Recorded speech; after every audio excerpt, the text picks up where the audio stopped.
I'm drinking a blood orange IPA from a brewery in San Francisco called 21st Amendment. So, oh, nice. It's great. I love it. 21st Amendment. That sounds so familiar. And I'm from the San Francisco Bay Area. So I feel like I've probably driven by it at some point. Yeah. It's really good. Nice. Really good. All the local restaurants are carrying it around here. So I don't know. Nice. Good. Yeah. Good. Well, we are streaming on YouTube. Look at us go. Thanks, Marissa. I'm going to hide my video, but I'll still be here. Okay, cool. Are we good to go? Like, should we start? Yeah. Okay, awesome. Well, hooray. Here we are. Let me bring up my notes so I have like things to say, but hi, everybody joining us, and happy Bookstore Romance Day. My name is Kelly Reynolds, and I am the host of the romance novel review podcast, Boobies and Newbies. As a lifelong lover of the romance genre, I am super excited to be hosting this evening's panel, and even more excited to have the opportunity to partner with my pals at Love Sweet Arrow. You can find and follow Boobies and Newbies on Instagram, Twitter, and Facebook at Boobies Podcast. And new episodes are posted every week to boobiesandnewbies.com, as well as wherever you listen to your podcasts. So that's enough about me. Let's talk about books, because I think after 2020, we've all realized how important it is to shop at our local bookstores. And it's more important than ever to shop indie romance. And if you're a romance reader like we are, I highly suggest you shop your indie romance bookstores like Love Sweet Arrow. So while you're shopping at Love Sweet Arrow, whether it's online or in person at their Chicago-ish location, be sure to grab a copy of the books that we'll be talking about during this evening's panel. All of them are currently available for purchase, with the exception of Ali Hazelwood's The Love Hypothesis, which is available for pre-order. So without further delay, I'd love to introduce everyone tonight, starting with historical and Regency romance author Jana Mcgregor. Jana writes stories where compelling and powerful heroines meet and fall in love with their equally matched heroes. Her latest release, A Duke in Time, marks the first in her The Widow Rules series. Welcome, Jana. Hi, thank you so much for having me here. I just can't wait. This will be a blast. I know, I agree. The best way to end the day, as far as I'm concerned. So from one series to the next, Kathy Douglas writes small town romance with a happy ending around every corner. And her latest release, Redemption on Rivers Ranch, is no exception. It also marks the 9th book in Kathy's Sweetbriar Sweetheart series from Harlequin Special Edition. Welcome, Kathy. So very much. I'm sure we're going to have a great time tonight. Yes. All right. I'm here. Cheers to that. Next up, we have author and attorney Nadine Gonzalez. Lady at law, look out. Kirkus Reviews has described Nadine's work as sleek and entertaining contemporary romance that offers vibrant settings, appealing characters, and a sexy and nuanced love story. Her latest contemporary romance, What Happens in Miami, is the second book in her Miami Famous series, brought to you by Harlequin Desire. Welcome, Nadine. Thank you. I'm happy to be here. Yeah, happy to have you. And finally, last but not least, please join me in welcoming scientist, professor, and debut author, Ali Hazelwood. Ali enjoys exploring traditional romance tropes in the world of STEM and academia. Her debut contemporary romance, The Love Hypothesis, will be published by Berkeley in September next month. Ali, welcome and congratulations on your debut. Thank you so much. And thank you for having me. This is my first panel, so it's super exciting for me. I'm so glad to be here with you guys. And I feel legit because you invited me. So thank you so much. I love it. First book, first panel. Here we go. You're a lot of firsts tonight. You have all my first times, and you are being amazing so far. Well, just in case anybody missed it, we have titled this panel A Little Bit of Everything. And I think judging just by everybody's introductions, we can guess why. We've got a little bit of everything here at tonight's panel. So I do just want to kick things off with questions for everybody before we dive deep into your latest releases. And we'll start with this. One of the things I love most about romance readers is that we all have such a unique romance reading journey. Some readers, we can think of the very first book that we read under the blankets when we were 11 years old, that maybe we weren't supposed to be reading.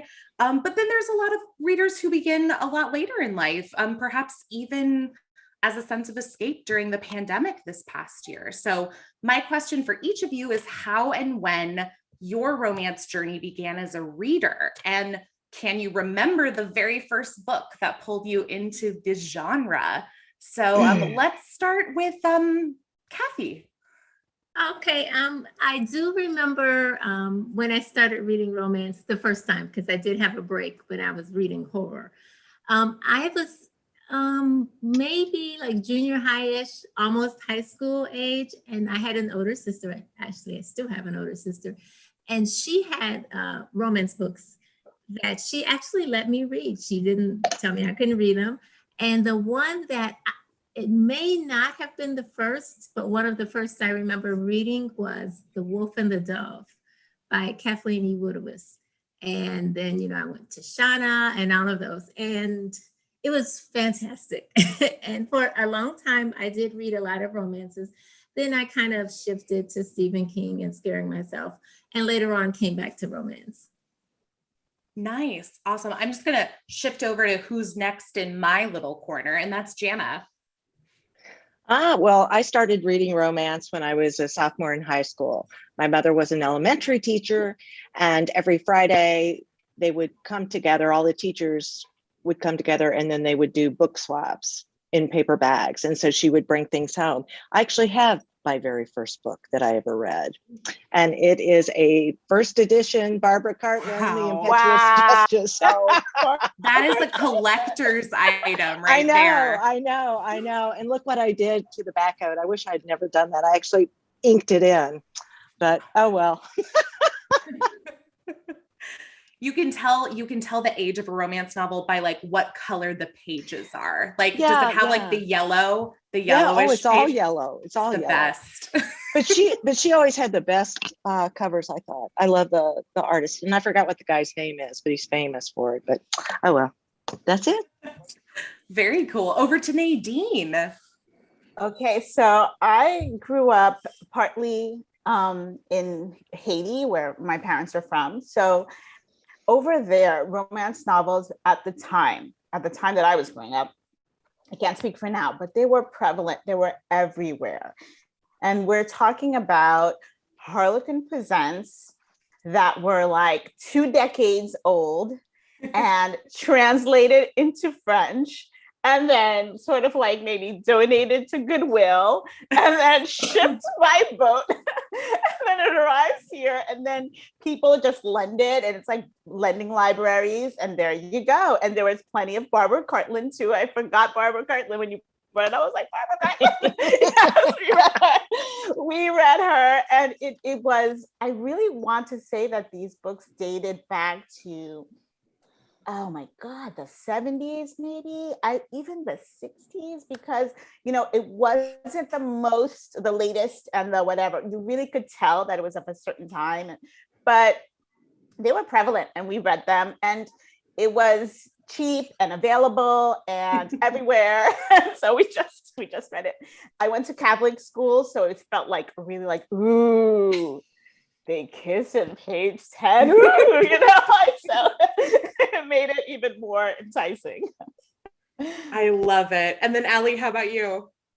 Okay, so actually it's kind of a similar story to Nadine's, because I am from Italy, and so I grew up not speaking English. Like, English is very much my second language, and I didn't even read it up until I was 15, 16, I don't know. But what is really interesting is that I was really into Friends, the TV show Friends. At the time, they were like, we had like dubbed reruns in Italy, and they were all over. It was, I think, at some point in the early 2000s, I wouldn't even know. And there was one of those like Harlequin presents Mills and Boons that you're talking about, that my sister was reading, my older sister, who's much older than I am. And the main characters of the book were named Ross and Rachel. And at the time, I was so into Ross and Rachel that I saw that book and I was like, I have to read it. Like, this is about Ross and Rachel, even though it had nothing to do with Friends. So I grabbed that book and I read it. And like you said, they had sex like in the first chapter. And I was like, gasp. It was one of those books where the story is like they get married immediately, and then there are like people who keep them apart, evil women, like things like that. You know, the story is not them getting together, but them staying together.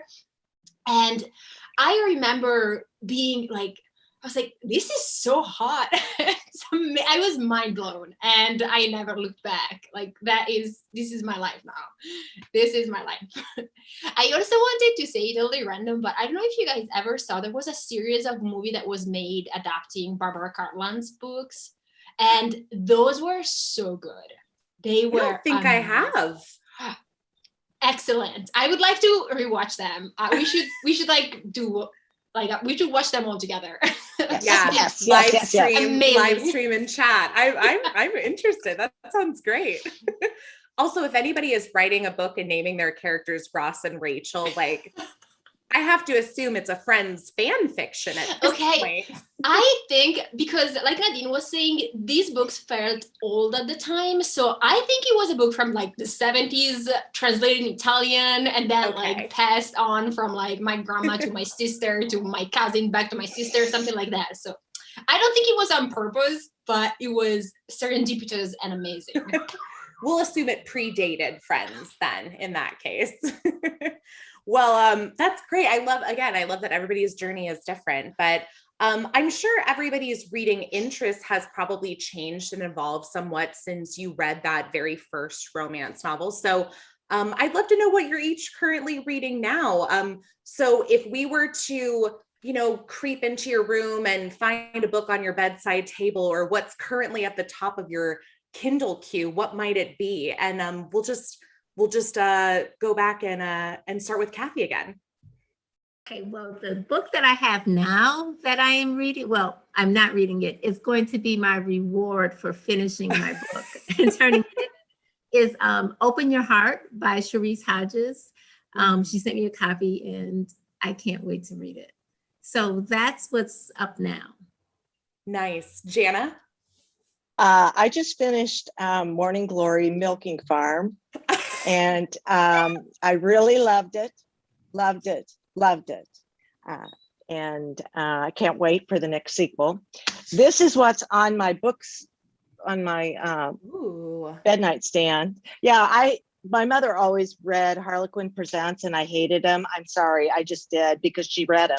But now I'm like, during the pandemic, they're 2 hours of crack. You get lost and you're done. And I'm finishing up right now Lenora Bell's newest release. It comes out September 28th. The Duke's, The Devil's in the Duke, I think is the title of it, but it's delightful. So it's great. You guys ought to buy it. That sounds great. Well, and I will say, as far as the milking farm goes, I mean, this has been like a huge conversation topic online the last few days. So if anybody is confused whatsoever, please just see your favorite Bookstagram or Twitter post. It will be there. Someone is talking about it, and it's been really great. Oh yeah, I told my editor at St. Martin's, I said, you need to read this. This is amazing. Because it reminds me of that cantina scene, the bar scene in Star Wars. Yes. It's great. It's great. Yeah, I personally really enjoyed it. So I would recommend anybody check it out. But Nadine, over to you. What are you reading? I'm reading, and I was sort of reading 2 or 3 things at the same time, but like to mix genres a little bit. So I finished recently. This was sent to me by Sarah Taino. It is a special edition that's coming out. Ooh. called A Delicious Dilemma. And then for non-romance, just to switch it up a little bit, I'm reading Finley Donovan is Killing It, because it's like a mystery and they promise there's a little bit of romance in it. So I'm like, okay. So Finley Donovan, and next will be Jasmine Guillory's While We Were Dating, for sure. Yes. That's my TBR. Very nice. Very nice. Allie, how about you?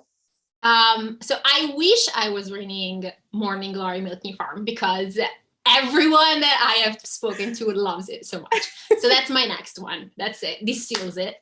I am reading Mr. Wrong Number by Lynn Painter, which is, it's actually a book that doesn't come out until February, but she sent me a copy. I harassed her until she sent me a copy. And it's a rom-com, and it's delicious and just so much fun. And I love the banter. It's great. So look out for it. It's fantastic. That's how I get most of my books, is I harass the author, publisher, agent until I get a copy. So That's what we do. I get it. Well, okay, now that we've talked about reading, let's talk about writing. And just as every reading journey with romance begins differently, everybody's writing career begins differently. So I'd love to know just sort of how and when did your writing journey begin, and what appealed to you specifically about writing romance novels? So Kathy? Well, I started, actually, I kind of forgot I wanted to write. I went on vacation with my best friend, and as the plane was landing, and I was like, oh, this would be so good, and I could write about this. And I was telling her about it, and I was like, Joy, I think I want to write a book. And she's like, okay, well, go ahead. Fast forward a few years, and now I have kids and I'm at home, and I'm talking to her, and it's like, I want to write a book. And she's like, you told me that, a long time ago, and you never did it. So I was like, well, that's true. So when the kids started preschool, I started, they were in school about 2.5 hours a day, 4 days a week. So at first I was just reading because it was like, yes, I got 2.5 hours to myself. And I started just reading like Harlequin romances and The Presents and whatever was around. And finally I thought, you know what, I'm going to start writing. I said I was going to write. So I started writing. I had a notebook, and, I'd go to the library when they were in school, and I wrote some of the worst, oh my God, it's so awful. Some of the worst stories you will never see, because, people say they were under the bed. No, mine were, I recycled those babies.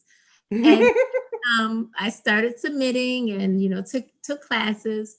And I first was aiming for the romance line, but then my books were a little bit longer. And I also like the whole community involved. Mm-hmm. So then I started writing for special edition, submitting to special edition, and, got rejected. And Brenda Novak had an auction that she used to do to raise funds for diabetes research. And I won an editor's, you would read my first 3 chapters, and I won one, and it sent it. Nice. It's like, not so good. So the next year I entered again, I won, and same editor, because I was like, okay, I like this guy. I'm going to keep on until he likes me. And he asked me, he says, yeah, this book is okay. Do you have anything else? And I did. And that's when I sent him How to Steal the Lawman's Heart. And he liked it. And I had sent him 2, and then later on I sent him 2 other books before I got the contracts, because I would finish, and it was taking so long, I didn't realize how long it took in the beginning. So he was like, just keep writing, when you finish, send it to me. So finally, he called me with the offer, and they took all 3 books, which were my first Sweetbriar books.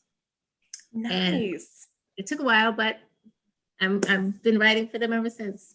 Yeah, and you never looked back. There you go. So that's my story. Awesome. Jana, how about you? Well, I was practicing law, and I have triplets. And when they all went off to school, to college, I had a lot of free time on my hand. And I actually went to a convention in Kansas City called the Romantic Times. They don't do it anymore. And it was kind of incognito because as a practicing attorney, I was kind of playing hooky, because I should have been in court. I took a whole week off to go to this convention. Nice. And I ended up sitting in some classes and talking to people and decided, hey, I could do this. So that's when I wrote the Bad Luck Bride, and it sold, and the rest, that's it. That's the story. Rest is history. Yeah, exactly. Also, we could have called this panel authors and attorneys, because clearly we have so many attorneys here tonight. Well, you know what? This is my theory, because in law school, they teach you how to write in a very strict formula, and not that romances are formula, but you've got to hit certain points. Mm-hmm. And so I think that attorneys, for us, it's easy to see what we've got to do to be able to get that story down, and that's it. Well, Nadine, our other attorney, let's hear it from you too. Oh my Are you goodness. Oh my God. So See, Allie, my theory. Allie and I are clearly lagging. We haven't been to enough law school. You have to go to law school. Yes. Yeah. This is the takeaway of this panel. No, Not enough law school. No, you don't. Let's hear from you though, Nadine. Okay, so I think growing up, initially, if you had asked me, as a nerdy kid who was very focused on her future, I thought I wanted a career in fashion, and fashion was a big focus in my life growing up. But then I realized, I don't have any original ideas when it comes to clothing. I just like clothes, you make it, I'll wear it, and we're good. But so I realized that wasn't my thing. And I think as a teen, I was searching for that thing that's mine. And I was always daydreaming and making up spinning stories about shows that you watch on TV, and you're imagining things at night, telling yourself stories to go to bed. And it just took a teacher to write a comment on an essay or a short story I submitted for class to say you're a talented writer. And then it was oh, thank you.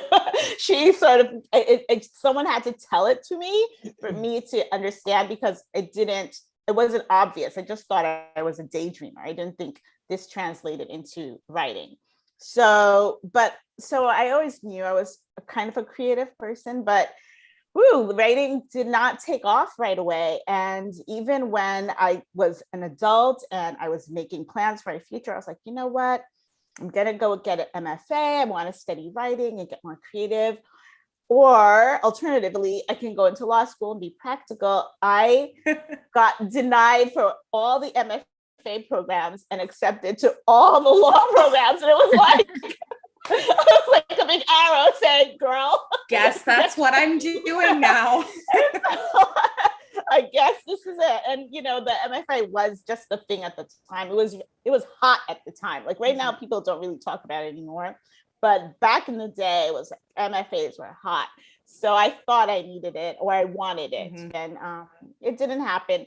And so I just kept doing it on my spare time. I just kept doing it. And then I focused on romance because like some of you, I won a contest. I pitched and I won a contest, and somebody read the manuscript and they said, it's too short. And they said, if this were a romance, it would be fine, but it's not, so it's too short. And then I was like, well, okay. So now at least I have that idea. Maybe I should just write a romance then, and then take that manuscript and make it into what it's supposed to be. And I was fine with that. Nice. And Allie, over to you, who I know you're not a lawyer, but you are a scientist, so I guess that's okay. I do wish I had a law degree sometimes, and by sometimes I mean all the time. It just seems so much more useful than a science degree. But so I actually never thought about writing. I really enjoyed reading romance novels, but I never thought about writing until until really 3-4 years ago. So I was already in my late 20s, and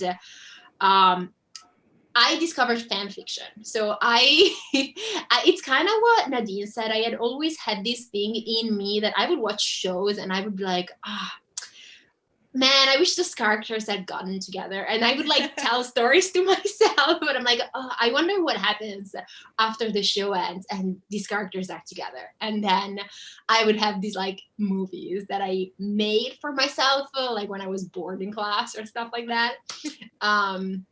But I just never thought that I could, write, because I was always like a science kid and not a creative kid. Like it was just not my thing. And I had never been encouraged in that sense, I think. And then I just fell in love with fan fiction. I started writing fan fiction. I watched the Star Trek movies, and there is a specific couple, Spock and Nyora Uhura, and they are just so good together. And I just started reading everything that I could find online, and I was like, I cannot believe there are people writing this amazing stuff for free. I was just mind blown by the talent that I could see in fandom. And I was like, I have stories that I would like to see and read. What should I start trying it? And I was like, obviously English is not my first language. So I was really, really hesitant because I was like, can I even do it? Can I write good English? And maybe I didn't, but I wrote stuff and I put it on the internet, and people were so lovely about it. They were so encouraging. And then I started writing more and more fan fiction. And then my agent stumbled upon one of my fan fictions, and she was like, this is really good. Do you have anything original? And I was like, actually, yes. I tried to convert one of my longer fics into a manuscript a while ago for one of those. It's one of those contexts that you guys were talking about. It was for Avon, and I got rejected like brutally. I got one line, no thank you. But I had it ready for when my agent like contacted me, and she was like, are you interested in traditional publishing? And so I sent it to my agent, and that's the book that's coming out. So yeah, all of this, again, it's because I got obsessed about TV shows and I could not think about anything else. So I guess my obsessive, hyper-focused brain in one way, like, got me to writing. Weird. Wow. 3 attorneys, a scientist, and a theater major. Here we are, folks. Amazing, though. No, and what I noticed about several of your stories is that, this, maybe you wrote something early on and it didn't necessarily go exactly where you thought it was going to go, but that didn't mean it wasn't a story to save for another time. So I think the perseverance is real amongst this group, but also just amongst like writers in general, that sometimes somebody isn't ready for your story yet. That's not any reason to think that it's somebody else isn't going to love it, because I think that's how stories get told and sold, is you just got to find the right person who believes in it. Nice. Cool. All right. Well, I do want to ask, my podcast, Boobies and Newbies, is designed to introduce newbie romance readers to the genre. So this is the question that I often discuss with my guests on the podcast. But for those who are just dipping their toes into reading romance, what's one thing that you think people get wrong about the genre? And Kathy, you can start.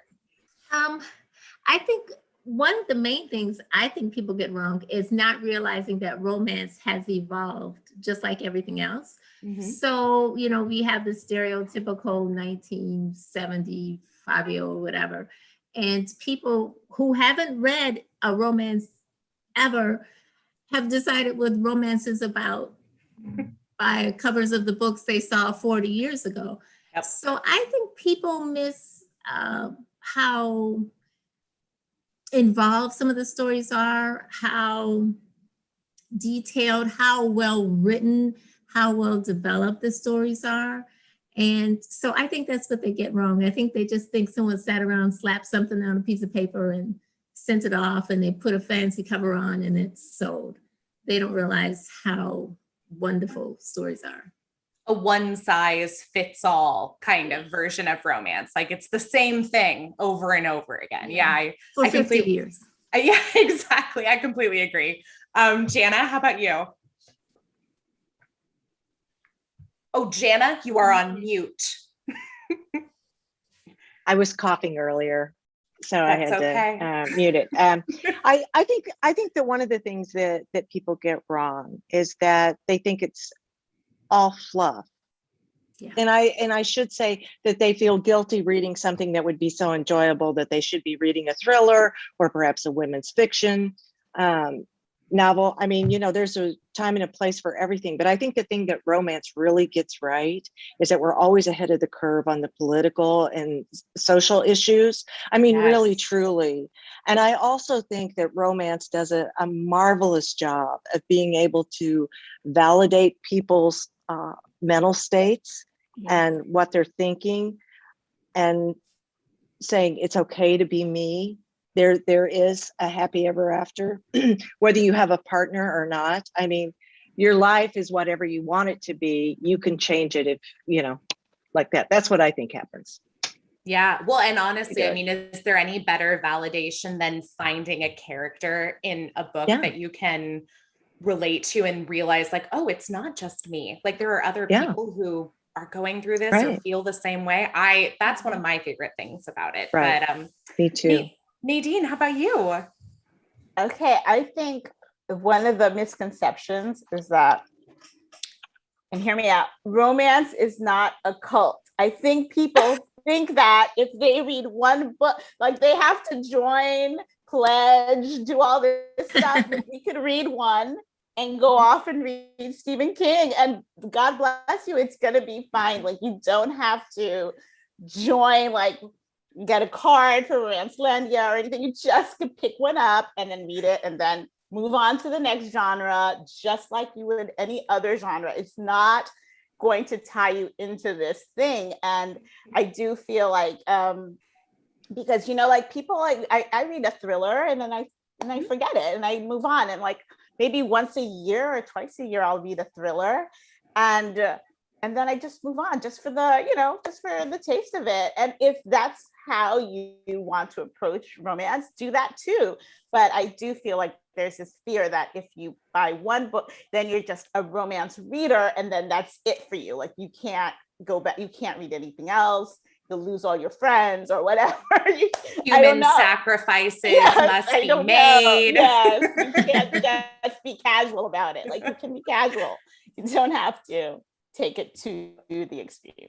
No, that's funny that you bring that up, because that's never actually something I've talked about with people, but I think that is a good point in that I'm lots of people read lots of different genres. Romance readers also read other books. I love other genres, but I think that's a great point. One of my favorite things is when I have a guest who was on the show and then they come back to me and say 4 months later, hey, do you have a romance you want to recommend? I'm looking for something that'll cheer me up. It doesn't have to be part of your daily process. It can be. I mean, you are more than welcome to read as many romances as often as you like. However, it's not a cult. We'll leave it at that. Great quote. Allie, how about you?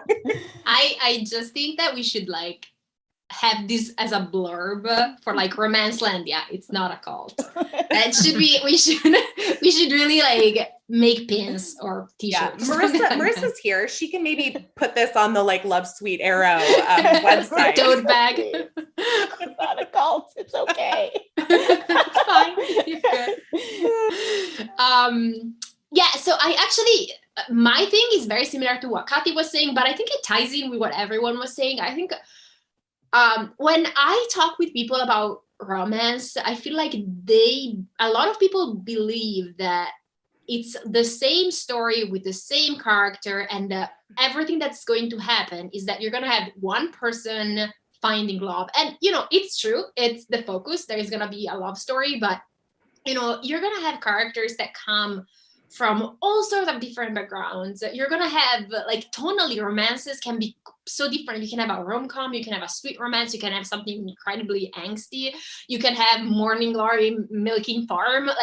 The variety is amazing. And it almost feels like romance. It is a genre, but it's just, it can really be split into so many subgenres that even if you say, I don't like romance, it's like, but have you tried reading, you know, historical? Have you tried reading a rom-com? Have you tried reading some, like, you know, a category romance, which, like you said, are crack and amazing. So I think that's really what, like, I don't understand where people generally just like could say, I don't like romance, and they don't really understand the variety, and just there is so much representation in romance from like, there should be more, but like really there are like people from all sorts of backgrounds and like professional backgrounds and people that have all sort of dreams that are represented in it. So I just, I just guess I wish I could explain how much amazing stuff I've read through the years to people who think that romance is not worth reading, but I don't know how to. So, well, one at a time. I mean, well, and it's interesting because I feel like you don't hear as many people who generalize other genres as much as they do romance. Like it's I don't like reading romance. I don't know if I ever hear people say I don't read mysteries or I don't read science fiction. Like it's a much more specific genre that I think gets for those who haven't read it, they have a lot of misconceptions about it. I don't have a lot of misconceptions about mysteries or science fiction or nonfiction biographies. For some reason, there's this mystery surrounding romance that some people just aren't willing to crack. And so thanks to us, we're going to make it happen. And they don't have to join a cult for it to happen. Elizabeth, by the way, in the comments asked, does she need to give her membership card back? So if you have subscribed to the membership of the romance reading community, that card is yours to keep. And you know, one other thing though, even though people may say, you know, they don't read mystery, they don't read horror, they don't say it with the same disdain that they do when it comes to romance. You know, somehow when they say they don't read romance, it's because they're above. It's the same as country music. People are always down on the country music. I can listen to some country. Yeah, but this is somebody who likes country music too, so maybe I'm a little biased, but I can listen. I've got some. I'm trying to decide whether my lamp is better on or off. That's what that was. Sorry. Up to you. It's all good. Well, at this time, I'd love to invite each of you to share a brief synopsis for your latest release. All of which, again, for everybody watching, are available for order or pre-order at Love Sweet Arrow. So let's kick it off with Jana Mcgregor this time and her book, A Duke in Time. Duke in Time. This is the first in the series, The Widow Rules. And imagine three women walking into a solicitor's office to hear the reading of a will, only to discover that all three of them are married to the same man. Ooh. And so each book is the story of the various widows, and it's a fun series. I love it. It's got a lot of humor, a lot of angst, and it's just good stuff. So I hope you pick it up. That was like the most concise synopsis for a book I've ever heard in my life. So well done, you. Thank you. Thank you. All right. Okay, wait. Imagine, let's see, what is it? The Regency meets the Ex-Wives Club. There, I said it. There we go. And you know what? I was going to say, when I was reading it, my very first thought from the synopsis was, ooh, First Wives Club. They get together and they, they take him down, but he's already down. So there you go. Exactly. That's great. Okay, over to Nadine. Okay, so my latest is What Happens in Miami. And this is book 2 of my Miami Famous series for Harlequin Desire.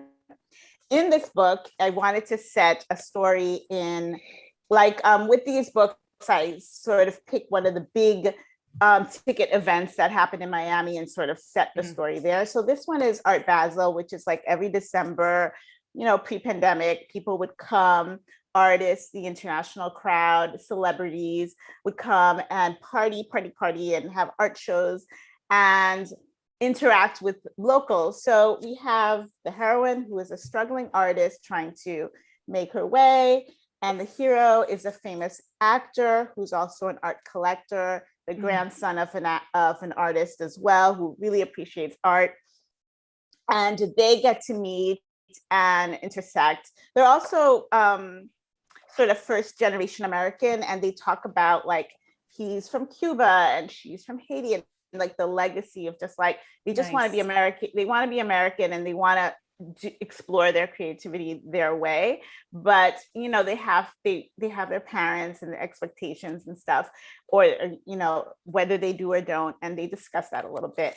So it's about art, and it's about, you know, parties, and it's about a hot actor that is Afro-Cuban, but based on Leonardo DiCaprio, because he is the actor who collects art, comes to Miami, parties with Kendall Jenner all night, and does all the things. And so he is the inspiration for Alessandro. That's, you know what, now that you mentioned that, I do remember reading something recently about Leo DiCaprio and how he had some memorabilia like from the set of Titanic or something like that, but that he has like some massive art collection. So, okay. Yes. All right. I'm here for it. Yes. I saw a little clipping while I was doing my research, and it was like Leonardo DiCaprio, he's going to donate art for a good cause when he's in Miami, but he's also going to party with Kendall Jenner at this after hours club, and he's also going to stay at the swankiest hotel, and he's, you know, and so it just opened my eyes to all the possibilities, and I sent it to the editor right away and said, listen, we need to shake up my hero. He's not as fabulous as yeah, I mean, if you're gonna do one, do it all. I get it. I get it. Okay, how about Kathy Douglas and Redemption on River Ranch? Okay, this is the cover. I love this cover so much. Redemption on River's Ranch is the 9th and final book in my Sweetbriar Sweetheart series. And this is a friends to lovers story. They'd been friends when they were kids. She used to visit her great aunt on her ranch. And of course, the ranch was right across the road from the hero's family's ranch. And then she stopped coming when she was like 16. She got a job. She got married to an older guy, had 2 kids, got divorced. He left her for his one true love, whatever. And then he started ignoring the kids. So she went to her aunt's to regroup. Meanwhile, the hero has had his own troubles. He'd been engaged to someone in the previous book. I felt bad. He was engaged in book 5 or 6, one of them. And then the man that his fiance really loved returned from missing for reasons. They got together. So he's been broken. They're both kind of broken, but they both heal each other. And they, of course, fall in love and live happily ever after. So they both heal each other. Oh, I could feel the tears already. I did cry a little bit in this book. I did cry some. I always cry in my books. There's nothing wrong with that. Sometimes you need a good cry. Yeah. And if I cry, I feel like people will be moved too, and maybe they'll cry. Yeah, I agree. Well, okay, let's hear from Allie Hazelwood about her debut romance, The Love Hypothesis. Okay, I actually do have like 2 physical arcs that the Berkeley sent me, but I have no idea where they are at this point. So let's pretend that I'm holding the book. Okay, so the book is about Olive, who is a PhD student in biology, and she needs to convince her best friend that she is dating someone. And because of a series of circumstances that sound really contrived, but I promise make sense in the book, she ends up kissing the first person that she sees in the lab, who happens to be a professor, not her professor, but a professor in the biology department. So the news that Olive and the professor kissed starts spreading, and they end up fake dating so that Olive can convince her friend that he's in a relationship, and so that, you know, the hero, the main character or love interest, Adam, also has his own reasons for going through with the fake dating. So this is what happens, and yes, they fall in love after several million pages and a lot of shenanigans and really weird things. That they end up falling in love and live happily ever after.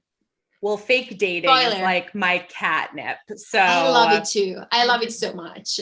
I just, when people like fake date and they're being idiots and they fall in love, I just like, that's perfect. Just love it so much. Yeah, I'm with you. Well, I've got some book specific questions, but no spoilers for anybody watching who hasn't read the books yet. So I'm going to start with Allie, since I've got you right here. So I mean this in like the least creepy, stalkerish way possible, but from what I know about you already, your interest in romance stems from both a love for reading and writing fan fiction, which you did mention earlier.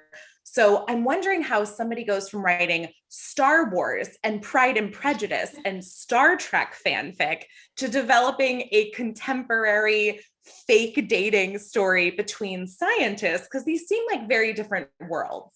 100%.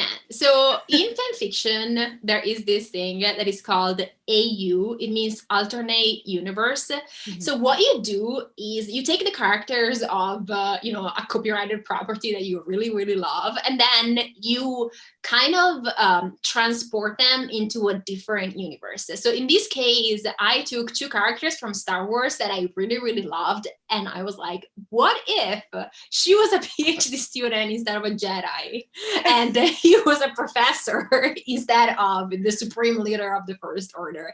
So that is like, I know it seems super weird if you're not like a person who reads and writes fan fiction. And when I say it out loud, I realize how weird this sounds. But I promise it's a really common thing that a lot of people do in fan fiction. We just kind of take the character and put them in another scenario. Like, for example, I don't know if you've ever heard of coffee shop AU.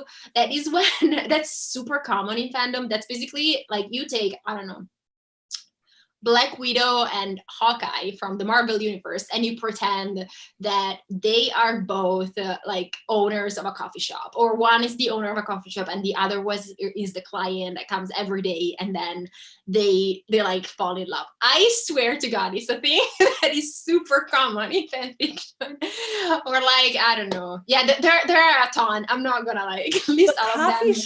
Coffee shops specifically as like the setting. Yes, I don't know if you ever. Yes, it's very popular. I don't know if you have heard, if you've read Twice Shy by Sarah Hogel. I hope I'm pronouncing it right.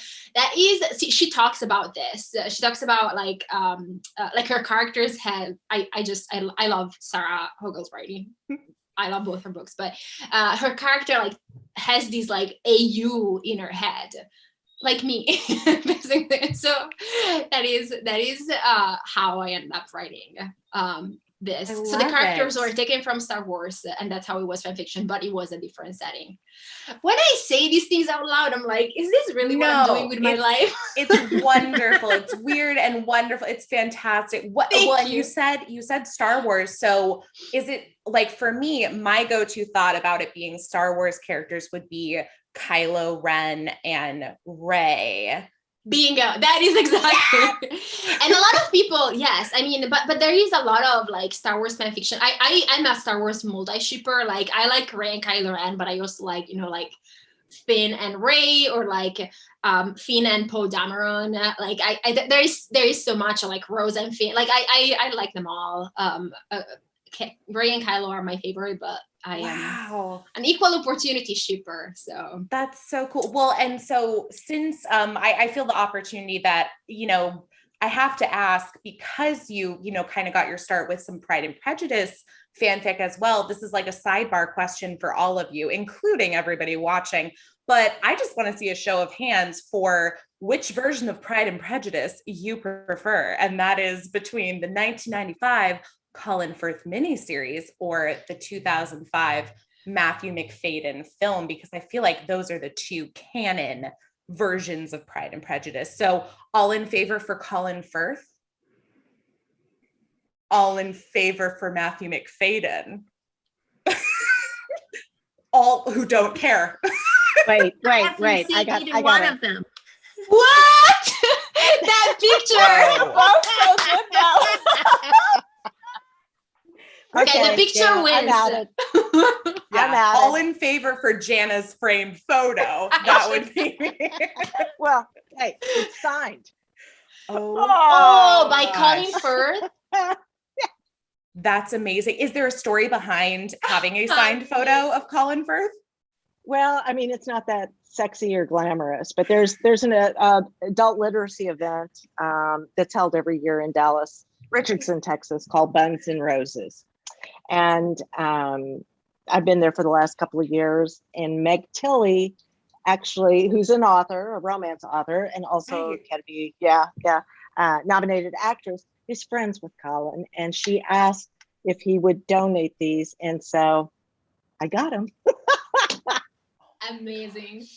That's No, amazing. I know, it's great. It's great. Wow, I definitely didn't see us going there tonight, but I am pleased that we did. So I have Yeah. to say, I am a big 2005, like that is my go-to, but I think that picture converted me. I think Yeah. I'm just, I think that's it. I'm ditching 2005 and now I'm just like 1995 version. well, I don't know. There's something really, really sweet, very, very sweet about that 2005. I mean, he, to me, Colin is the Darcy, because he's just Mhm. so short and he's not lovable. Yeah. The Yeah. 2005 They version, bring different he's versions lovable. of him. They really different- do. I promise this is gonna be the last thing I say because I could talk about this for the rest of my life. But I promise then mute me if you have to. Please mute me. But I do want to say that I agree. Like I think that the 1995 is the real, like it really captures Austen. Like Yes. I love 2005, but I agree that 1995 is just he is like it's He's what Darcy, Jane yeah. Austen would have wanted We from won. us. Yes. We made her proud, we call it. Well, and to be fair, there are so many other versions of the story, both as books and movies and web series. I mean, there are so many different versions of Pride and Prejudice. Like if you just want an afternoon, Google adaptations of Pride and Prejudice. Believe me, it will take up your entire afternoon just seeing what is out there. So anyway, sidebar, gone awry. But Nadine, let me bring it over to you. And let's talk about Miami, because I think not just in what happens in Miami, but in several of your books, the city plays such an important role. And I think your work is a great example of how authors can turn a setting into a character. So how has living in Miami inspired you, and by extension, the romances and the characters that you've created? Well, anyone who knows me knows, and I anticipated this question. So I have this little book. This is the Sex and the City TJ Maxx kind of picture book that you get at the checkout. Love it. So I'm a big fan of Sex and the City. Cautiously optimistic for the reboot, but okay. So when it was on, the talk, it was like the city is the fifth character. Everyone kept saying that, like that was, and so I kind of like, when I read and when I read romance now, and when I watch books or shows that fit the genre, it's almost like study time for me at this point, because I don't really lose myself in the story anymore. I am dissecting the story. I'm taking it apart. And with Sex and the City, I was just like, well, how did they make this phenomenon happen? I really like that idea of the city being a character. I just kind of fell for it. So I went for that in my books. And I think that what they did very well was show you every nook and cranny of the city. Like they go to a gay bar, but they also go to a swanky steakhouse, and then they go to a gallery opening. They're in every neighborhood, and they try to show you what's different between this street and that street. And, oh, you're moving to where? No, you can't possibly, because we all live here, and it tells you why. So the mindset of the characters is stemmed with the city, which street Carrie's going to go thrift shopping in, and everything was just really mapped out. It helps that the city is iconic, because if you could just invent the city and have all those things, I don't think it plays up that well. I think, I mean, do you know what I mean? You don't get that sense. I think it's twofold. It's the city lives in everyone's imagination already, and you're just feeding it to them in a way that they like. You know, you already know something about Miami, so I'm going to give it to you.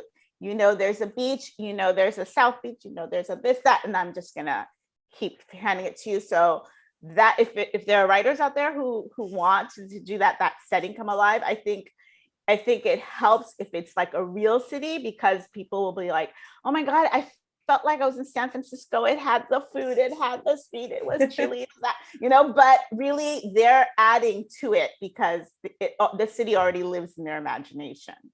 Yeah. Although I do think it's something that if you are going to write about a real city, it's one that you do need to know a lot about or do extensive research. Otherwise, you get readers like me who are like, she's never been to San Francisco. Like, what's going on? Yes, people get really snippy. You better and you know, don't set it in Paris if you've only just got, like, a layover in Paris. Like, don't do it. Yeah, we all want to do that. We want to write that book set there, but wherever we live is interesting. It doesn't have to be, like, personally. Like, I'm a native New Yorker born in Manhattan. I would have loved to set all my books in Manhattan, but I don't know it well enough anymore. So I just had to look around and say, okay, I'm here. Let's make the best of here, you know? Yeah, no, I think that's great. Shout out, by the way, to one of my favorite bloggers. She does a blog called Literary Dates, and she's based in New York. So all of her posts are about New York, except when she's traveling. But she basically takes books, several of which are romance novels, and pulls apart the different locations within the books to create what would become a walking tour date, whether you're going by yourself or actually with a date. And I just think it's like the funnest idea ever. And I would love to see that, you know, take off and cover all the different cities. Oh, that's nice. Yeah. Yeah. She could do Miami. I'll give her your book and tell her to check out Miami. Yes. Nice. Well, from big city to small town, let's take it over to Kathy. Redemption on Rivers Ranch. It is the 9th book and final book you mentioned in the Sweet Briar Sweetheart series. And 9 books is massively impressive to me for one series, especially. But I'm wondering, when it comes to writing a series, you know, the first book was How to Steal the Lawman's Heart, and that was actually your first published book.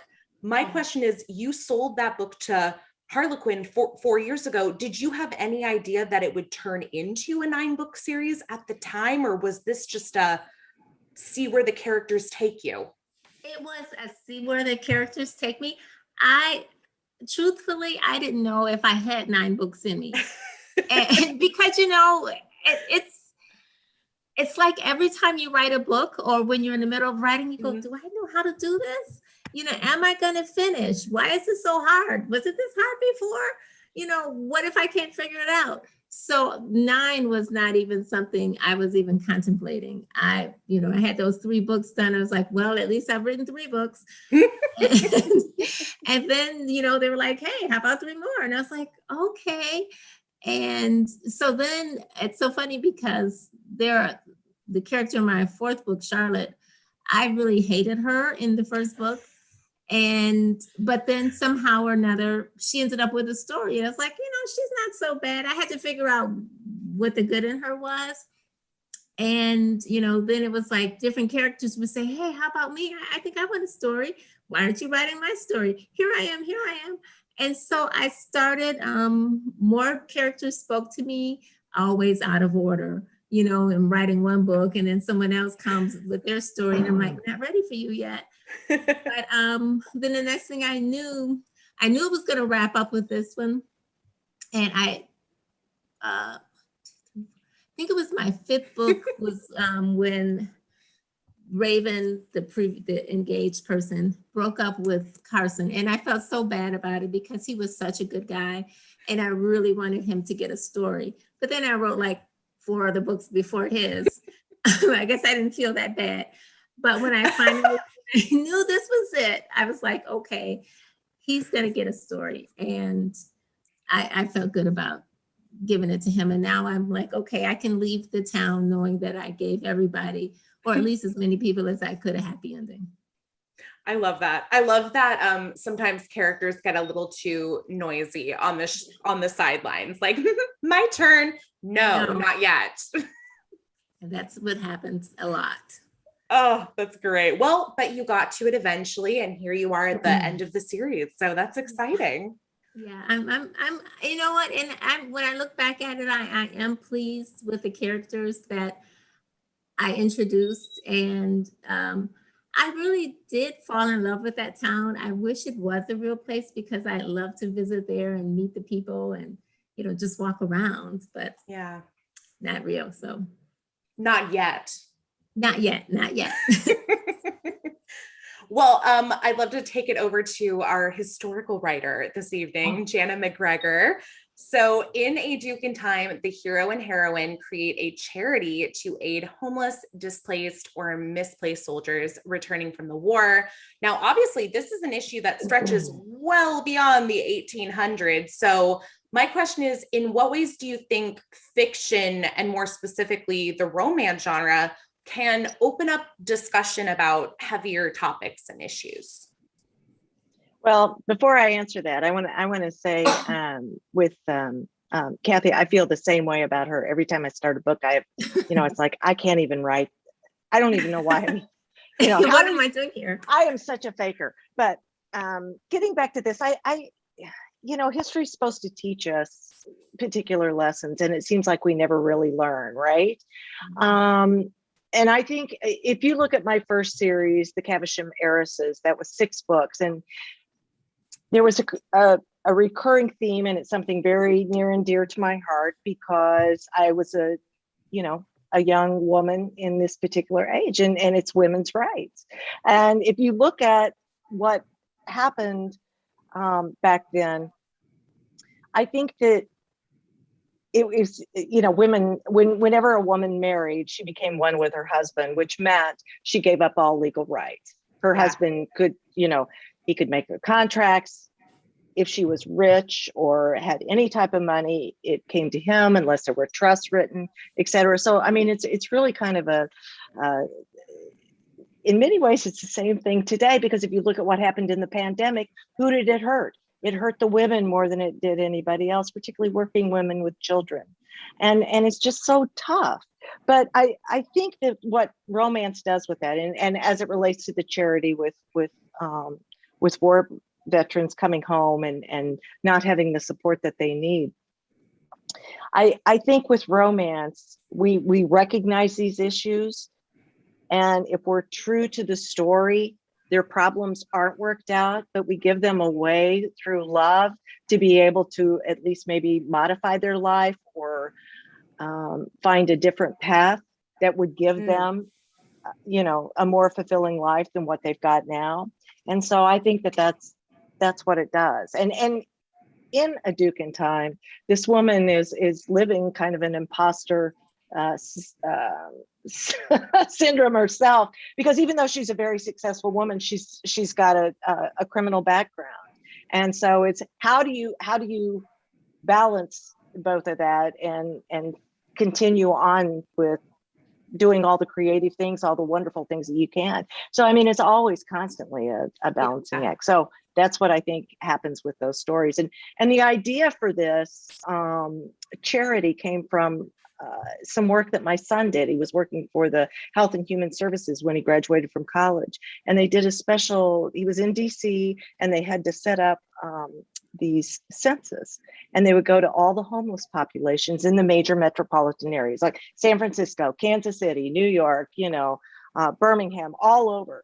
And they would actually take a census of the homeless population and how many of them were veterans and their ages and things. So they could kind of start to wrangle to get this information together, because that population moves so much and it was difficult to do it. So anyway, that's how I got the idea. I don't know if I answered your question or not, but you know. No, I mean, I love your answer. I don't even remember what my question was. No, it was. Well, it's about, you know, how does romance help with all these recurring things? I mean, I just think it's, you know, it's just fun to write about. I mean, it's not fun to write about really tough things, but I mean, it's fun to be able to put your characters in that and to be able to pull them out of it into some other way. And I think that, you know, you'll capture readers that are experiencing some of those same things. Like the second book that I ever wrote was The Bride Who Got Lucky, and it dealt with domestic violence and you know, how you get around that. So it's, I mean, you don't get around it, but I mean, you know, how she got around it. So that's it. That's what I'm. No, I agree. And I think it, first of all, shows us that like everybody deserves their love story. Like everybody deserves a happy ending. And then I think the other thing is that there are a lot of people who are uncomfortable to watch the news or, you know, have a discussion about politics or, you know, whatever is going on in the world. And so I think romance creates a safe space for us to be able to put these situations into like something that's far enough removed from reality, but it's still real enough for us to connect with what's going on in a story. So I mean, I love reading stories that, you know, whether it's touching on a charity, like in this book, or, you know, in Allie's book, we have women in STEM, and, you know, Nadine has a story about first generation Americans. I mean, there really is a lot to be pulled out of these stories. So that's what you tell everybody the next time they say that romance is just fluffy or smutty or mommy porn. That's the one that really gets me. Oh, I know. I hate that one too. It drives me nuts. Yeah. Not a fan. Well, let's lighten things up as we round out our conversation, because I am all about a good game. So I'd love if we could play a quick game of marry, F, or kill. And this time around, we will be using the tropes utilized in your books.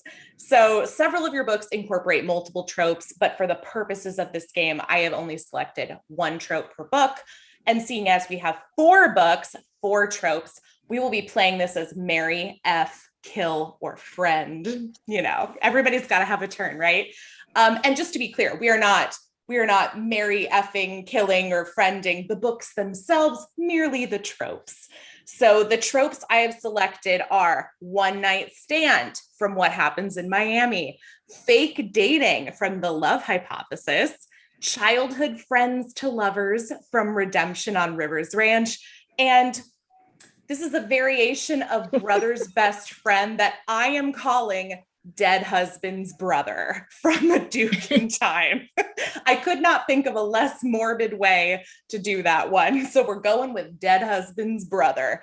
But ladies, I'm going to turn it over to you. And of course, we would love to see people in the comments making their selections. But let's see. Nadine, let's start with you. You haven't gotten a chance to kick things off yet. Start with me. Oh my God. This is so hard. I am going to, for one night stand, is clearly just go ahead and have fun with it. It's F that, of course. Okay. And then friends, if childhood friends, we're gonna stay friends. Like there was no spark back then. There's no spark today. Fake dating. Yeah, fake dating. I think is the other option. Marry. Is that? Yes, we've got marry, F. Yeah. Kill. If you. Oh, kill. Okay. Fake dating. If you're fake dating, you're gonna probably end up marrying the guy you're fake dating. Like that's just how that works. The brother of the dead husband, go ahead and die with the husband. Oh no! Let's go. Go with God. Peace be with you. You just lost a whole family. Nadine, he's a duke. He's a duke. Oh, he's a duke. Oh, okay, that changes it. If he's, unless of course he's a duke, then we'll marry him. You have to lead with that. That's true. I should have included that. My bad. That's my mistake. Oh my God. Okay, Allie, how about you? You want to take this on? Okay. So I am gonna marry one night stand. I just love that trope. Like I love when the sex comes before like the emotional attachment and before it's just so good. It's just like it hurts so good because then there's like the miscommunication and like, oh yeah, they're attracted to each other, but I don't think there's anything more. Oh, that is amazing. So I'm gonna have to marry that. I will have to friend the childhood friend lovers because it's just staple. It's so sweet. Mm-hmm. And I like there is something I love forbidden love and like just there is something about falling in love for a relative of the person. I'm gonna have to F that. So I'm gonna have to kill fake dating, even though I love fake dating so much. So that is very sad. I just it was hard. It was like truly like murdering one of my children. I love all the tropes so much. Oh, they're all great too. I mean, if we could all cheat and marry and love all of them, we would. We should really write a book with all of them in it. Ooh. Okay. We're just putting it out there, manifesting that into existence. All right, Kathy, how about you? Okay, I love the idea of the dead husband's brother.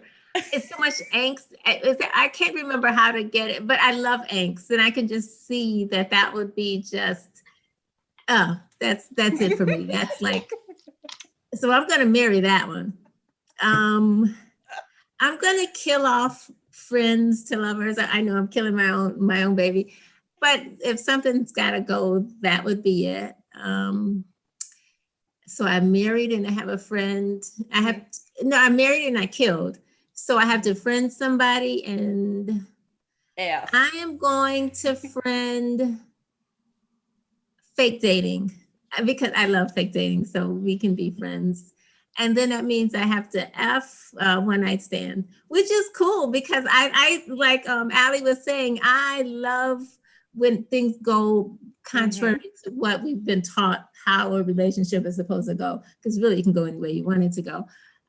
So yeah, that's my choice. That's good. I honestly, I'm thinking about it in my head, and I think I actually have the exact same one as you. So I totally get it. Jana, how about you? You know, I'm sitting here and I'm looking at this. The only thing that I haven't written is a one night stand. Yeah, so that's hard. I do like one night stands because I love the Harlequin presents and all the Harlequin lines. And normally there's like a secret baby involved in it. You know, that's just like catnip stuff, just catnip stuff. I'm going to say F the one night stand. I like fake dating though too. I mean, why can't I just either F or marry all of them? Huh? I said threesome. Yeah. Okay. Let's go. Oh heck. I'll friend the fake dating. I'll F the one night stand. I'll marry the children's friend to lovers, and I will kill my Duke. Oh, okay. Oh, there you go. There you go. Sacrifices must be made sometimes. Yeah, but I will say the dead husband did die in a mud puddle. So, you know, he drowned in a mud puddle. So it wasn't that bad. Oh, that sounds painful. But he deserves. He was drunk. What a way to go. So, yeah. I do just want to share that Monica Murphy is in the chat, and she mentioned marry the Duke, F the one night stand, friend the childhood friend, and kill the fake dating. Oof, it's so hard. I don't know if I could get rid of fake dating just because I know it so I love much. That. Oh, but I respect everybody's choices. So well done. Thanks for humoring me. So let's get ready to close things up. But I do just want to ask, now that we've covered each of your latest releases, which again, they're available on Love Sweet Arrow's website, I just want to know what's up next for each of you. So, what happens from here? Let's start with Jana this time. Well, you know me and my props. I have a new release coming out September 28th. It's an anthology by Avon with Eloisa James, Christy Caldwell, Erica Ridley, and me. And the fun thing about it is, this is Christmas, of course, or the holidays. It's at a house party. All the characters show up in everybody else's stories. So it truly is. Yeah. So it truly is more like a novel than just, 4 separate stories. So it's a lot of fun. I just got my NetGalley copy. Did you? I'm excited. I'm getting ready to dive into like Christmas reading to get me in the mood. So right. I'm ready. Exactly. All right, Kathy, I'll take it over to you now. Okay, I have another book coming out with Harlequin Special Edition, and it is also a Christmas book. It's entitled Kiss at the Mistletoe Rodeo, and Fortunes of Texas. No, it's not. It's I'm working on a Fortunes book. It's a Montana Mavericks book. And if you read my previous Montana Mavericks, the Mavericks baby arrangement, the heroine is the sister of the heroine in that book. And it's coming out October 26th. And what's the title again? A Kiss at the Mistletoe Rodeo. Okay. I love it. I'm so excited I for love all these that title. Christmas books. I know. Allie, I don't even know, you've got your release coming in September. So, I mean, have you even begun to think beyond that at this point? Yes, well, so yeah, my next project is The Love Hypothesis, which is coming out in September. After that, so I have a 3-book contract with Berkeley. So nice. I turned in my book 2, which is, I think it's coming out in summer 2022, but I don't know. And then, but before that, I have 3 novellas coming out, which are coming out, I think, in May, June, and July, but that might be wrong too. I really should prepare better. But yeah, so I have 3 novellas about I have 3 novellas about 3 women who are engineers. They have graduated with their PhDs in engineering, and then they go their separate ways, and then they find love with their professional nemesis, so other engineers and things like that. Yes, it's called Loath to Love You, the anthology, and the novellas. I think they're coming out like separately, and then they're coming out together as well as a bundle. But don't believe me, I'm making this up as I talk. But they're coming out. That's my next project. Okay, good stuff. I'm excited. Nadine? Okay, so I'm just going to go totally off brand here. I know everyone knows me for Miami, and that's what they love, but I am taking up permanent residence at this fictional town called Royal, Texas. It's a long-standing series with Harlequin Desire, called the Texas Cattlemen's Club. And I am writing 3 books for a different series, one after the other. And yeah, it goes against everything that I said before. I don't know Texas that well. I don't know Texas that well, but it's a fictional town. And so therefore there are some liberties. Yes. But you know what? I feel like I'm a small town girl at heart because I grew up in such an insular, like if you grew up on an island or anywhere, it's a really small town. And so I just infuse that in the writing. So Royal kind of feels right at home. And I'm having fun with it. So yeah, I'm finishing the 2nd book this month. Like I'm wrapping up the writing, and that's where I'll be. How fun. So no Christmas romance for you and Allie. I mean, if you find the time, just saying. Sorry. That's okay. That's okay. Well, one last thing that I want to ask each of you before we wrap things up, and that is there a dream project, a story that's lurking around your brain, just waiting to be told? So, Allie, let's start with you this time. So my dream project is a book about chess. Ooh. Yes. and I have it like I have a draft of something written, but it needs to be heavily edited. So that's for when I'm done with my third book. But yeah, I've always loved chess players and chess in general, even though I'm not very good at playing it. And then Queen's Gambit came out, and my agent was like, this is and I had pitched her this chess idea before, and I was like, I really want to do this, and my agent was like, I don't know if that would be sellable, like it's sad. And then Queen's Gambit came out, and she was like, let's talk.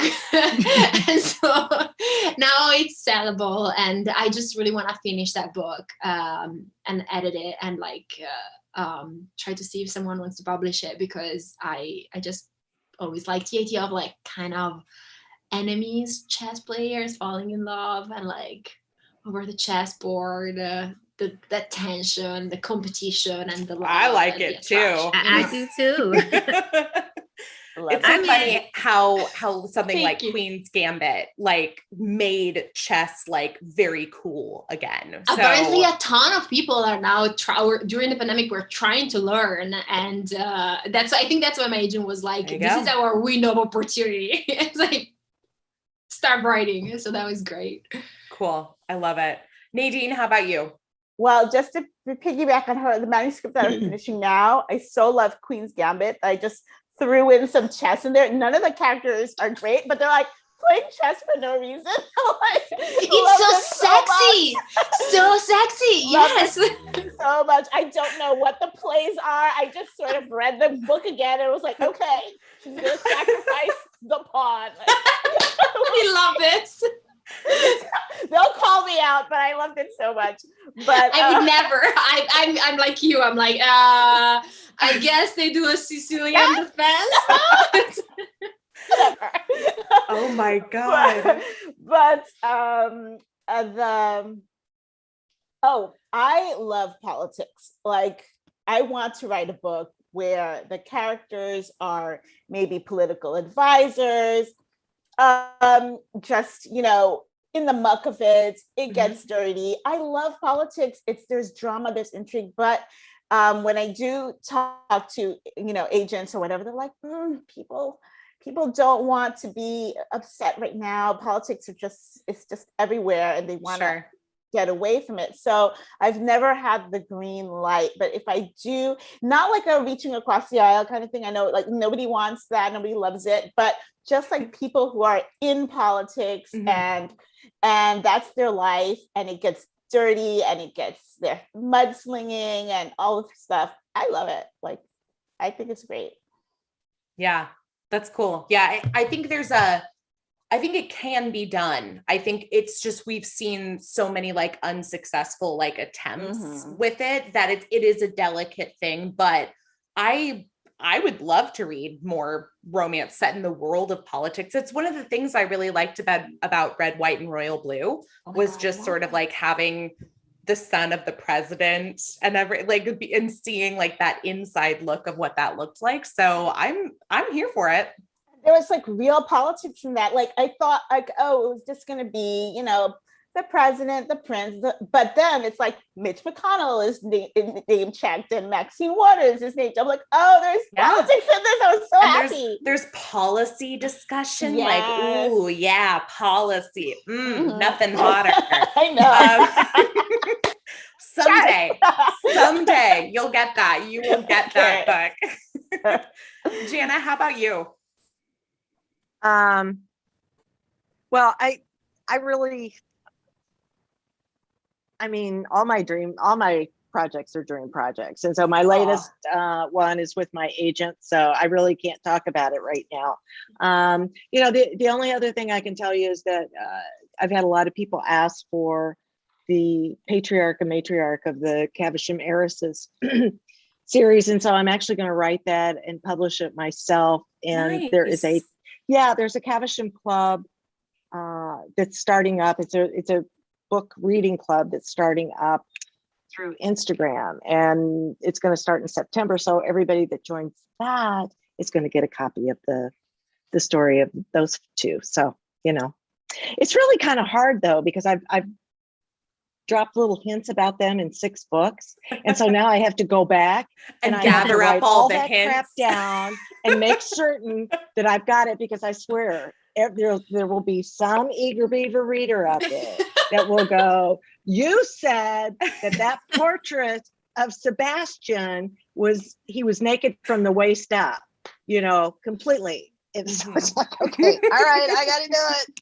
So that's my dream project. It's true. They only say it out of love. It's because they love the book so much. I know. And then I slapped my head on my forehead, or slapped my forehead and going, oh my God, did I get their eye color right? I don't know. I mean, it's stuff like that. And I'm not very good about keeping a series Bible. I should, but I'm not. Well, that's cool. That's exciting. And I'm excited about the club. That sounds like fun. Yeah, I am too. Yeah, it's going to be great. Awesome. And then it's on Instagram, or where did you say your club is going to be? It's on Instagram. It's with a book blogger by the name of Andrea Kirk. And if you get on my Facebook or Instagram, you'll see it. And it's through an online app called Discord. You can download it onto your computer or whatever, and they're breaking it out. And my publisher sent all sorts of books and, swag and things like that to give away with it. So I'm very excited about it. It's good. Okay. It's good. Yeah. If 2020 did anything great for us, it was to enable and promote the virtual book club experience. Yeah. Like that has just been so great the last year. So great. What's one more book club to join? Right. I mean, why not? Yeah. Kathy, how about you? Any dream projects? Not really. And the reason I say that is because right now my head is so full that I'm starting to get confused on the books that I am writing, which is why I gave you like the wrong series. So, like when I finish this book, I have another book to do, and then I've sent in a proposal. But I'm kind of like Jana. All of my books are like dreams. They're all. I'm sorry, I said Jana. Yes. All of my books are my dream books. Every time I write one, every time I get accepted, every time I hold the book in my hand, it's a dream come true. So they're all dream projects. Oh, I love that.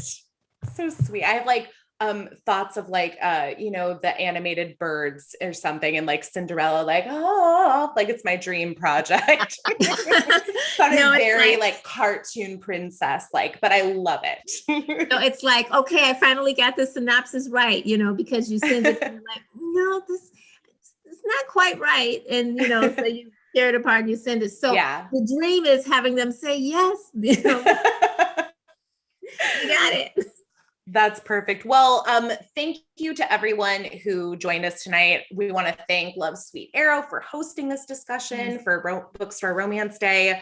And thanks to everybody who tuned in, and to my lovely authors, Jana Mcgregor, Kathy Douglas, Nadine Gonzalez, and Allie Hazelwood. Ladies, before we say goodbye, where can everybody find, follow, and keep up to date with your latest releases? And we'll just start back with Kathy. Okay, well, the easiest way to get into contact with me is on my website, kathydouglasbooks.com. It has links to my Twitter, where I'm not very active, Facebook, and Instagram, and BookBub, or I think my BookBub is there. So then you can reach me that way. And you can also just leave me a message and it'll come to me in email and I'll respond back. But kathydouglasbooks.com is the best way. Awesome. And over to Jana. I'm at janamcgregor.com. I'm most active on Instagram and Facebook, and I have my own Facebook group, Jana Mcgregor's Lords and Ladies of Langham Hall. So I'd love to have everybody there joining us. And again, I want to thank Love Sweet Arrow too, and happy Bookstore Romance Day. To all, yes. Nadine, where can they find you? My website is nadine-gonzalez.com, but I'm very active on Instagram. That's where I really let my creative flag fly, and I'd love it if you just come join me there. It'll be great. Awesome. And Allie? Yeah, so my website is just Ali Hazelwood, like my name, and then Instagram is Ali Hazelwood, and Twitter is, weirdly, I should change it, Ever So Ali. Yeah, That's cute though. yeah, it was my fandom name, and then like I just changed it. Anyway, yes, I'm on social media. I am way more on social media than I should be. Yes, can find me there. Awesome. Great. Well, and I'm at Boobies Podcast across social media or boobiesandnewbies.com. Yeah. So thanks to everybody who joined us tonight. And ladies, thank you so much for hanging out with me. And thanks to Love Sweet Arrow. Marissa, you can kick us out whenever you're ready to. But yeah, everybody go shop, go buy romance books now. Thank you so much. Thank you. This was so much Thank fun. you.